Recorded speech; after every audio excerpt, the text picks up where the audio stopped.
Hello everyone, welcome back to my channel. आज के video में वेराइकोसील के बारे में जानेंगे और इसके कुछ रिक्वेस्ट व्यूवर्स के थे कि इसकी जानकारी जाना जाए और साथ ही साथ होम्योपैथिक सॉल्यूशन क्या है और क्या है इसका बचाव, कैसे बचे वेराइकोसील से। तो चलिए जानते हैं वीडियो में आगे और वीडियो को एंड तक बने रहिएगा। अगर मेरे चैनल पर नए हैं तो लाइक सब्सक्राइब शेयर जरूर करिएगा। तो वेराइकोसील जो होता है पुरुषों में होने वाली एक कंडीशन है। जो टेस्टिकल्स होते हैं, अंडकोश होता है, वहाँ पे जो होते हैं वेन होते हैं, ब्लड सप्लाई करने वाले, ले जाने वाले, जो है ब्लड सप्लाई करते हैं ऑर्गेन में, स्क्रोटम में, आसपास एरिया में, जो ड्रेनेज का काम करते हैं। वेन जो होते हैं ड्रेनेज का काम करते हैं। तो वो ड्रेनेज जो है नहीं हो पाता है और वो जो वेन होता है एक जगह पे इकट्ठे होने लगते हैं, गुच्छे की तरह बनने लगते हैं। और वो वेन जब गुच्छे की तरफ बनने लगते हैं तो कहाँ आपका ड्रेनेज सही रहेगा, यानी कि उसका जो काम रहेगा वो डिस्टर्ब हो जाएगा। फिर टेस्टिकल्स में प्रॉब्लम आने लगेंगे, कुछ कॉम्प्लिकेशन होने लगेगा। तो क्या क्या इसका कारण है और क्या क्या इसका लक्षण है। कारण जो होते हैं अननोन होते हैं, बहुत सारे कंडीशन में पता नहीं चलता है, लेकिन कुछ कंडीशन ऐसे हैं जैसे कि जेनेटिक्स हो सकते हैं। साथ ही साथ कुछ रिस्क फैक्टर्स होते हैं, जैसे कि बहुत ज़्यादा हैवी एक्सरसाइज कर रहे हैं, जिमिंग करते हैं, या फिर बहुत लॉन्ग टाइम तक आप सिटिंग वाला काम कर रहे हैं। साथ ही साथ इस तरीके के कुछ कंडीशन है, बहुत क्रोनिक कफ है, बहुत दिनों से आपको खांसी है, या कंस्टिपेशन की समस्या है, या आपके जो अंडर गारमेंट्स है वो जो है आप सिंथेटिक कपड़े यूज़ करते हैं, या फिर कुछ ऐसे चीज़ें हैं जो आपको रिस्क फैक्टर्स के वजह से वो वेन में जो है आपको इकट्ठे गुच्छे जैसा बनने लगते हैं और फिर वो ना ब्लड का ड्रेनेज नहीं हो पाता है।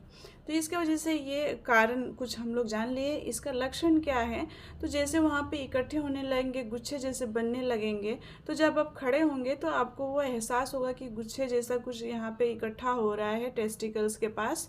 साथ ही साथ ऐसा लगेगा जब आप लेटेंगे तो वो मतलब आपको फील नहीं होगा, वो लेटेंगे तो वो वहाँ से डिसअपियर हो जाएगा। और जब आप जो जैसे आपको लगेगा ड्रैगिंग पेन हो रहा है, जब आप चलते हैं या फिर बैठते हैं या एनी टाइम कभी भी ऐसा लगेगा कि ड्रैगिंग पेन हो रहे हैं। साथ ही साथ लगेगा कि उसमें जो है पुलिंग सेंसेशन लगेगा कि खिंचाव पड़ रहा है ऊपर की तरफ, पुलिंग सेंसेशन होने लगेंगे। इसके वजह से टेस्टिकल्स पे भी जो है कुछ कॉम्प्लिकेशन होने लगते हैं, जैसे कि इनफर्टिलिटी होना, पुरुष में बांझपन की समस्या, स्पर्म काउंट पे इम्पैक्ट होने लगेगा, यानी कि जो वीर्य बनते हैं उसमें भी कुछ इम्पैक्ट होने लग सकता है, क्योंकि टेस्टिकल्स में टेम्परेचर डिफरेंस हो सकते हैं। यानी कि जो टेम्परेचर अंडकोश में रहते हैं जो वीर्य बनाने के लिए, वो टेम्परेचर डिफरेंस अलग चेंज हो सकते हैं, जिसकी वजह से स्पर्म पे भी इम्पैक्ट कर सकता है। साथ ही साथ रेजिस्टेंस भी हो सकते हैं, रुकावट पैदा करेगा बहुत ज़्यादा। और इन लक्षण के साथ साथ आपको पेन होंगे। और समटाइम्स जो दो टेस्टिकल्स होते हैं पुरुषों में, वो साइज़ डिफरेंसेस देखने को मिल सकते हैं, जैसे कि एक टेस्टिकल में भी छोटा दिखने लगे, एट्रोफी लगे, और साइजेस जो है डिफरेंस दिखने लग सके। आपको पेन होंगे टेस्टिकल्स और पेनिस के बीच में, आपको में भी पेन हो सकता है। साथ ही साथ इसके ये कुछ हम लोग लक्षण जान लिए। क्या इसका कुछ जांच भी होता है? डेफिनेटली इसमें आप जांच करा सकते हैं, अल्ट्रासोनोग्राफी विद कलर डॉपलर के साथ करा सकते हैं। और कुछ जांचें होते हैं जैसे कि हार्मोनल जांचेस, FSH होते हैं। इस तरह के कुछ जांचें हैं जो कि आप अपने डॉक्टर के डिस्कशन में ये जांचें करा के देख सकते हैं। अब क्या है इसका बचाव में जान लेते हैं। जैसे कि आपको बचना है, हैवी लिफ्टिंग नहीं करना है। जिम में अगर बहुत लोगों में, मेल पुरुषों में बहुत ज़्यादा ये कंप्लेंट देखने को मिलते हैं जो जिमिंग करते हैं, तो एक बहुत ज़्यादा हैवी लिफ्टिंग का कंडीशन भी हो सकता है। या कब्ज़ से समस्या कर रहे हैं, आपको कब्ज़ होता है, बार बार कंस्टिपेशन की समस्या है, तो इसमें ये प्रॉब्लम हो सकते हैं। साथ ही साथ बहुत लॉन्ग टाइम सिटिंग जॉब है, बीच बीच में आप उठ जाएं और थोड़ा वर्क कर लें, फिर आप जो है इन चीज़ों को अवॉइड करें। और जो है थोड़ा सा टाइट गारमेंट्स को यूज़ करें, अंडरवेयर जो होते हैं थोड़ा टाइट इस्तेमाल करें, ताकि आपको पेन ना हो और सपोर्ट बना रहे। तो ये कंडीशन थे और कुछ बचाव और कुछ हम लोग जो है कारण जान लिए। अब इसमें जो है होम्योपैथिक सॉल्यूशन क्या है, देखिए मोस्ट इम्पॉर्टेंटली जो है हेमामालिस जो है विरगिने का 30 पोटेंसी से स्टार्ट करें, जो बहुत ही इफ़ेक्टिव है। जहाँ पे भी वेनस कंजेशन हो रहे हैं, जहाँ वेन में कंजेशन हो रहे हैं, वहाँ का सप्लाई रुक रहा है धीरे धीरे और प्रॉपर ड्रेनेज नहीं हो पा रहे हैं, तो काफ़ी इफ़ेक्टिव है। 30 पोटेंसी से आप अपने डॉक्टर के सुपरविजन में इस मेडिसिन को ले सकते हैं। साथ ही साथ कभी चोट लग गया हो, ट्रॉमा भी हुआ हो, तभी भी ये कंडीशन हो सकते हैं। मैकेनिकल इंजरी हो या फिर आपको कभी इंजरी हो जिसकी वजह से आपको पेन होते हैं, आपको गुच्छे जैसा बन गया है, तो Arnika going to help you. Arnika को आप अपने डॉक्टर के सुपरविजन में लोएस्ट पोटेंसी से स्टार्ट कर सकते हैं।